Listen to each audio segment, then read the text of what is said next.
Yo, what's up, guys? New episode today, man. Gonna drop this here today. This isn't gonna be a full one. This is gonna be kind of a short one, like a half episode. I guess that's the way you're gonna put it.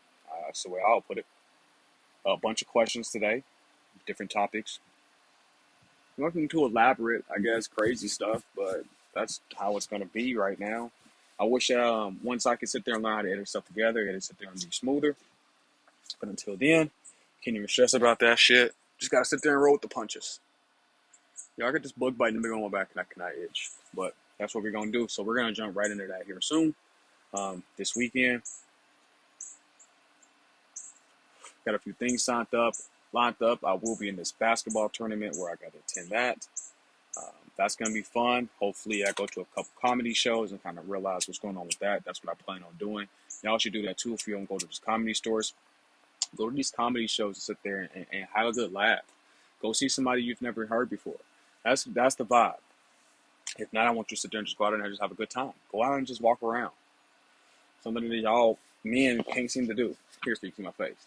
Go walk around for a little bit. Like, it's nice to do that. Like, and take you a joint. Just take you a wipe on town and just enjoy it. But we're not gonna, like I said, I'm not gonna prolong this shit. I'm gonna get straight into it here. A couple people ask questions.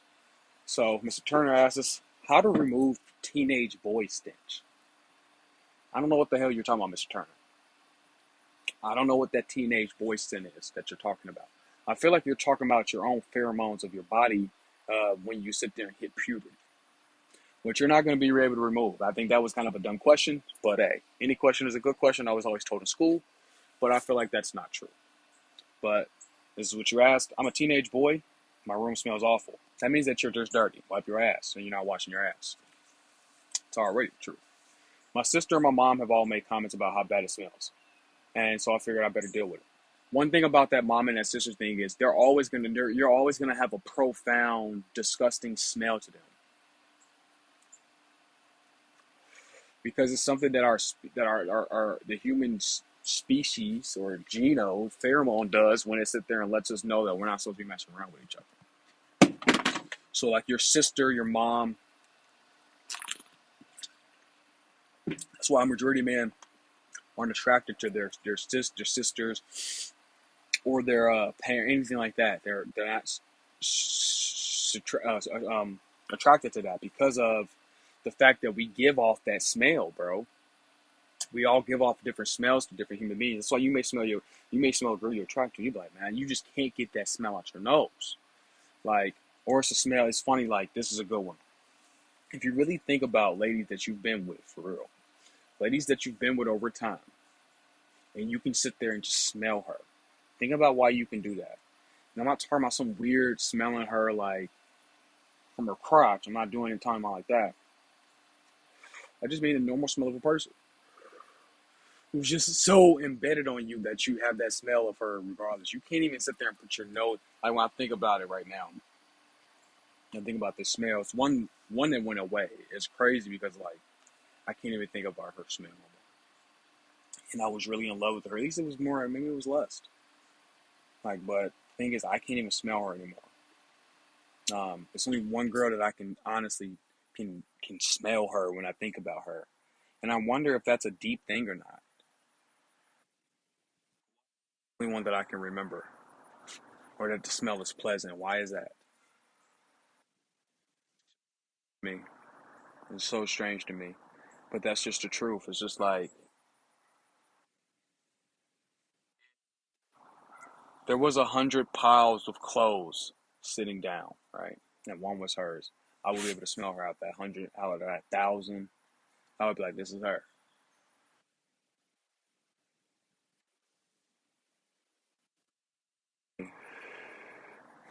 I'm gonna sit there and have to sit there and smell her stuff soon and sit there and see if I can still smell it. But I've always smelled it from her since.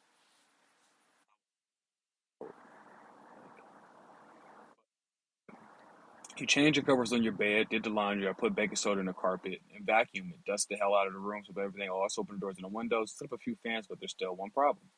The stench remains.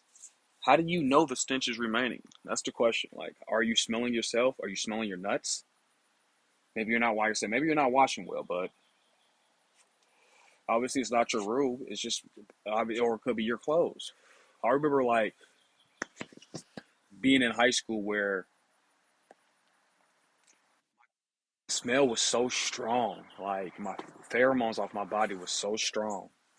Like I just couldn't get the smell out of my clothes. I couldn't even get the smell out of my clothes. My mom couldn't figure it out. I remember her saying one time, like, "Yo, um, she had to start using vinegar in our clothes to get the smell out of our clothes. Our smell was so strong, right?" So when I've been with other people, been with women, they don't really say that. Like they don't say that. Some people who really knows you, yeah, probably she knows your smell. But most of them, they don't say that, bro. Mr. Turner was like, I've heard the ladies even sit there and say, "I love the way you smell." She loved the way I smell. I bet she doesn't love the way her bro smells. She probably thinks she stinks. And I just think that's how it works as us as human beings. I've hit that. So look it up. And you'll see more about that. So it may not even be that. It could be that your clothes just it just could be your smell, and they just don't like the way you smell.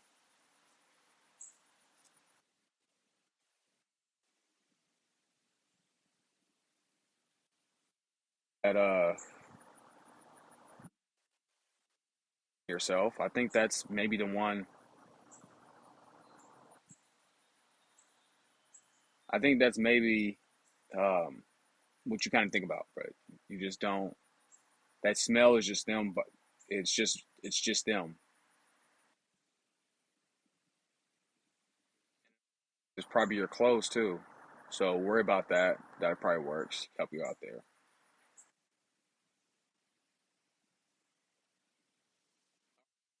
Like I said, I can't be out here long. John asks, "How do I help my grandpa feel self worth? That now he can't work and does not feel like a man anymore. I don't understand why working makes you feel like a man. There's other things to do, like do other things. Is your father disabled?"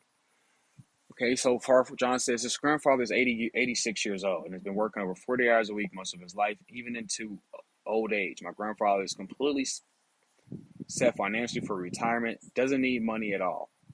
Yet my grandfather refuses to stop working.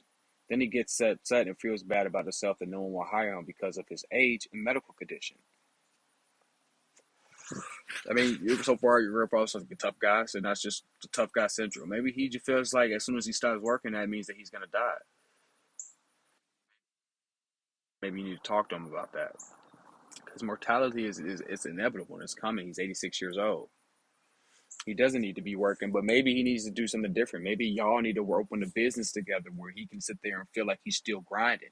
Maybe that'd be a big contribution to you too. That's what I would talk to him, bro. Like, grandpa, let's open a business up and let's start working on our own. We don't need nobody to hire us. He already said he has money he doesn't even need. Sit there and love that so much that you might sit there and you honestly might sit there and just change the rest of his life like that. Make him completely satisfied. And then on top of that, he's helping you in the future. And then also with that, you're also making him still feel like a man. But anyway, he's been recently dealing with cancer and basically is chair bound, so he can no longer work. My mom mentioned that he feels like he has nothing to contribute to our family anymore. He feels worthless. Hates that everyone cares for him when he's the provider and hard worker. I mean, yeah, anytime that you go through that phase where you're just being cared for, you never feel kind of good about that situation because you feel like that you should be caring for others. So that's sort of tough, but I understand that. But I mean, that's just a part about being a man, honestly. When you actually care about others and not yourself all the time. He grew up being taught that a man always needs to be working. He has no other hobbies and interests than looking for jobs, other ways to work. How can I help cover it at this time? I just don't know what to say or do. If there's anything I can show him that he's still a man when he's not working, or that he should love himself for other reasons too. Man, like I said, man, I think the best answer to that would just be trying to start something out with him, starting a business, starting something y'all can work together on, projects, something that is he feel is worth his time. It can't be just something like, "Hey, Grandpa, let's go potting." Let's go sit in there. Let's go plant some plants and see what's going on there. That's not going to sit there and satisfy him enough, unless it's enough time. So he needs that instant gratification. So maybe something that's almost seems unattainable. He might like that. A last hurrah just to get up that hill. He might really like dig that. So I want to try that one. I think it'll work. I'm gonna answer one more before I get out of here. I like this one. I'm gonna also sit there and probably run this one better on later on. What's your experience with the ultra rich that people? My bad. Peter asks, "What's your experience with ultra rich people that shocked you?" Mine is coming up to a wedding, my cousin's wedding. His fiance's family is old money.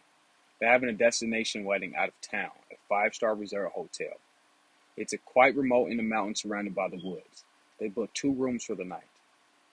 That doesn't even sound like they're ultra rich. 2 rooms, they should be booking the week, right? Pretty normal, right? Well, we find out today that some of the rooms that they have booked actually have the whole resort. Booked the whole resort for 2 days. Okay, never mind. This is, I hear what you're saying. All 212 rooms plus 10 villas. They booked them all for the wedding. And Dad wants this to be a private. And out of touch story during the pandemic. A student tutored me and told me that she wanted to come home early, second vaccination at her home. Her dad said, I'm going to skip through some of that because I don't have time for all that, buddy. I'm sorry. As a note, I sound bitter because of the student's parents, who was damn wealthy, didn't pay me the last month's tutoring fee. I told her I wouldn't tutor her until her parents paid me. And then she wouldn't come again anyway. She was going to study abroad. So they all blocked me and never paid me. Yeah, I mean, it's kind of how it is. So basically, I mean, I guess that experience was shocking. I mean, my thing is the most experienced thing, the opposite experience with rich people that I didn't know really existed was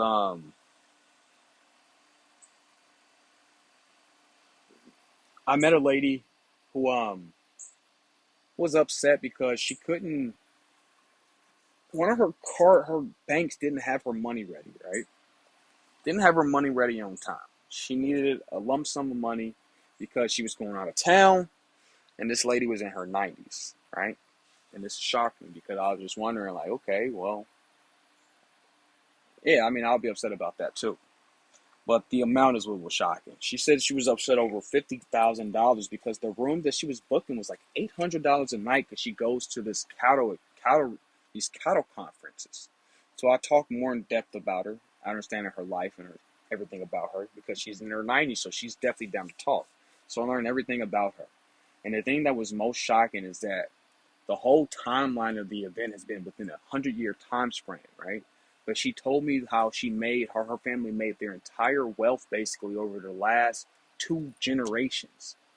And I thought that was pretty shocking because everything that you see in those movies and all those stories, all that stuff is real. Everything is being set up in advance, and everything is being meant to be profitable for in the future. That's all this stuff is. They talked about how she would sit there and lease his land of 50 units and stuff like that. And and the thing is, just one unit is 640 acres. She does 50 at a time. You do the math. She said she doesn't even do that anymore. Lease the land out. She was leasing land just for cattle. So I thought that was kind of insane.